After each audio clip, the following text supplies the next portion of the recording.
밥상 뉴스.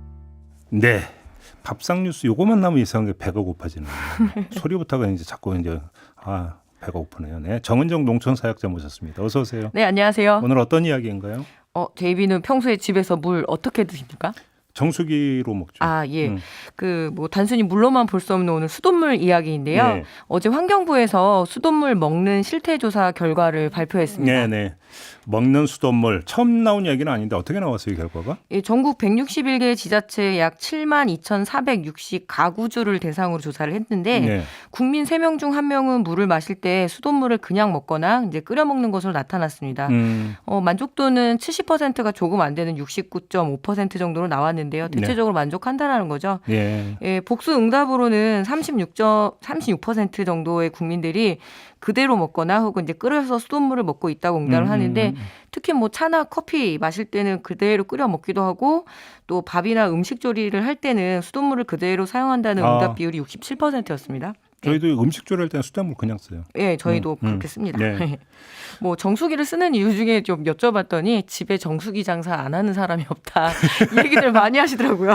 근데 그 정수기를 쓰는 이유 중에 이제 보면 이제 그 뜨거운 물 네, 맞아요. 먹는 게 편해서. 네. 저 개인적으로 그게 좀 더 큰 것 같은데. 아무튼 그러면 나머지 국민들은 그 전부 물을 사 마시는 건가요? 어떻게 되는 겁니까? 예, 뭐 수돗물을 먹되 정수기를 설치해서 이렇게 제비니처럼 이렇게 먹는 비율이 49.4%고요. 예. 나머지 한 32.9%가 생수를 사 먹는다고 합니다. 수돗물에 대한 어떤 만족도를 높이는 데에는 당연히 이제 이 노후 수도관 교체를 해야 된다는 응답이 27.8%로 가장 높았고요. 네. 그리고 일단 상수원의 수질 관리가 필요하다. 특히 이제 그 어디를 상수원으로 쓰느냐에 따라서 좀 지역별로 신뢰도 차이가 꽤 크더라고요. 네. 그러니까 이제 수돗물에 대한 신뢰도가 낮으니까 물을 사 먹는다 이렇게 연결이 되는 건가요? 네, 그렇죠. 한국의 생수 시장이 이제 이 코로나19를 거치면서 오히려 커져서 거의 1조 원을 달성했다고 해요. 네. 1조? 예. 아주 큰 시장인데요. 네. 특히 지난 2019년 아마 기억하실 거예요. 인천 일부 지역이었죠. 서구 영종도 이런 데에서 붉은 수돗물 사태가 굉장히 길게 갔습니다. 맞아요. 예. 또 근데 바로 이어서 서울시 물레동에서도 수돗물 혼탁수 문제가 일어났거든요. 그래서 이처럼 이렇게 좀 수돗물 관련 이슈가 터지면 생수 판매가 늘어나기도 하고 좀 그렇습니다. 네. 그런데 이 수돗물보다 사 먹는 생수 정확하게 말하면 먹는 샘물이라고 이렇게 해야 되는데 이게 필수적으로 이 탄소 발생으로 이어질 수밖에 없거든요. 이게 탄소가 연결이 돼요? 그럼요. 안반수를 뚫어서 뽑아야 되고요. 네. 또 이 뭐 해양 심층수 같은 경우에는 관을 넣고 되게 깊게 들어가야 된다 하더라고요. 네. 또 거기에 플라스틱이든 혹은 종이팩이든 생수병 생산과 폐기 그리고 운송하는 과정에서 무려 수돗물보다 약 700배 정도의 탄소 발생을 한다고 하니까 그런 거 다 포함해서 예, 탄소 중립이라는 취지에는 맞지는 않고요. 그리고 무엇보다 이제 제가 농촌 입장에서 보게 되면 주로 청정 지역에서 취수원을 갖고 있잖아요. 그렇죠. 그러니까 집안 침하나 그리고 지하수 고갈로 이어지기 때문에 주민들에게는 굉장히 어려운 일이기도 합니다. 근데 그러니까 수입하는 물도 있지 않나요? 예, 뭐 이름만 되면 다들 아실 만한 그런 프랑스의 생수 아실 거고요. 맞아요. 예. 또 탄산수를 비롯해서 먹는 물 시장도 당연히 개방되었습니다. FTA 체결을 통해서 해마다 10% 안팎의 고성장을 거듭하는 나라가 한국이거든요. 예. 그래서 이제 그 글로벌 생수 기업들의 각축장이 벌어지는데 여기에 국내 생수 기업들도 뭐 프리미엄 생수 시장이라서 뭐 탄산수부터 해서 해양 심층수, 광천수 등등등 이렇게 해서 뭐 이제 뭐 물싸움이 벌어지는 거죠. 그러니까 물까지 수입해 먹는 분 이게 뭐 어제 오늘 얘기는 아니긴 합니다만. 네. 아무튼 근데 이게 이제 환경에도 안 좋다고 조금 전에 잠깐 언급을 해주셨는데 네. 무슨 방법이 있을까요, 그러면? 뭐 생태적으로 봐도 수돗물 공공성 강화가 여러모로 그 유일한 대안이라고 보는데요. 예.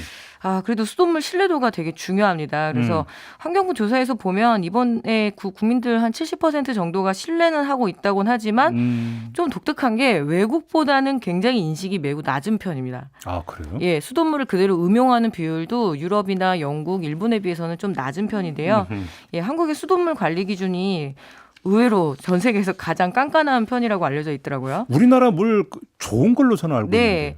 거의 250개 항목을 본다고 합니다. 그래서 미국은 113개, 그리고 일본은 124개, 그리고 캐나다가 205개 정도의 수질 검사를 하는데요. 예.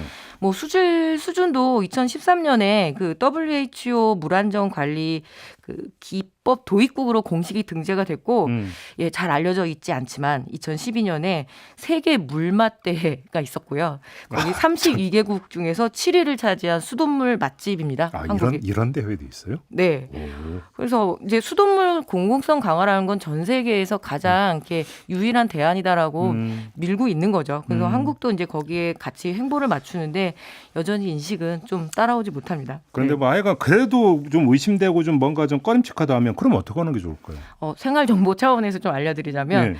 그 지역의 상수도 사업본부에 연락을 하면 점검을 해준다고 해요. 그래서 일명 우리 집 수돗물 안심 확인제인데요. 아, 이런 거 있어요? 예, 근데 게다가 요새 코로나19여서 비대면이 대세잖아요. 네. 그래서 직접 사람 만나기가 그러면 물병에 물을 수돗물을 받아서 현관 밖에 이렇게 딱 내주면 딱 가져가서 검사를 해서 예, 그런 서비스까지 다 하고 있고 오. 예, 뭐 수돗물 평가위원회를 원래 구성하고 운영을 해야 되는데 네. 향후 이 수돗물 정책이 그냥 이렇게 공급하고 또 노후 간 교체 이런 공급 차원뿐만 아니라 물 교육도 필요하다라는 것이 지금 많은 전문가들의 지적입니다. 아까 말씀 듣다 보니까 추억의 보리차가 자꾸 생각이 나요. 네, 그래서 끓여 먹는 문화도 중요하죠. 네. 네, 사기컵에다가 이렇게 이제 주전자에 팔팔 끓는 보리차 따라서 먹던 너무 오래된 얘기인가요? 네, 아니 저도 보리차 주는 식당을 주로 찾게 됩니다. 괜히 연식 노출해 버렸네.